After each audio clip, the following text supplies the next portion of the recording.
This review from Thomas Cookson for Season 20, I'm going to be reading out the last portion of it.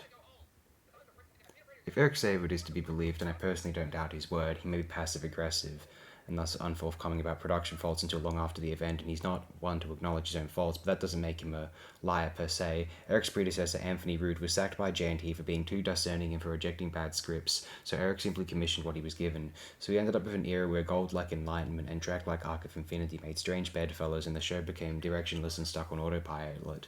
Here, J&T's narcissistic fixation of pleasing the fans led to an anniversary year where navel-gazing stories replaced over viewer enjoyment, and we got a season of event stories which added up to a big non-event. Unfortunately, Season 21 ended up inheriting Season 20's worst leftovers. Time has proved that the best J&T stories, Enlightenment, The Five Doctors, and The Caves of Androzani, were written on the spur of the moment. The worst, Time Flight, Warriors of the Deep, and Resurrection of the Daleks, were holdovers from previous seasons, State of Decay being the glorious exception to the rule, so the bad stuff was kept and accumulated. The show seems still salvageable at this point, but the miserable truth is that if J&T had moved on here, it wouldn't have prevented the worst travesties to come. The damage had been done, Warriors of the Deep and Resurrection of the Daleks were already commissioned, and it would take a producer of considerable gumption to have binned the stories and still waste money on paying the writer's fee for unused material.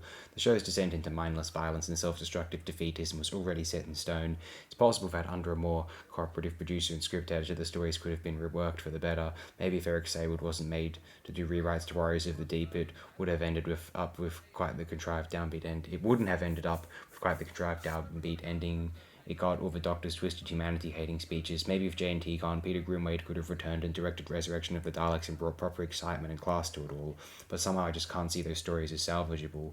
This means that the show had no future from this point. I flirted with the idea of the Five Doctors being the other perfect point to end the show on, the perfect 20-year mark, all the Doctors back in action again, a proper goodbye to the Brigadier, Susan and Sarah Jane, the closing line. Why not? After all, that's how it all started. Davison having 2 years as a Doctor under his belt, and the fact that it would rest the show with a story that was a perfect template for any revival, a story that made the writing of the show seem easy and replicable. It's the perfect resting note.